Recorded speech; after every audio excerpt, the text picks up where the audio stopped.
We have a big storm coming to the North Carolina coastal area.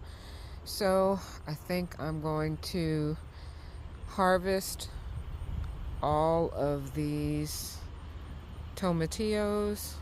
This may very well be the last big flush of tomatillos. So I'm going to go ahead and get harvesting. Alright, as you can see, I've got a huge bounty, huge beautiful basket of tomatillos here, way bigger than I was expecting. So I'm very, very blessed and grateful.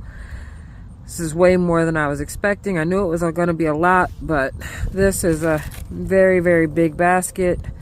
So I'm overjoyed with that. So that is a beautiful thing.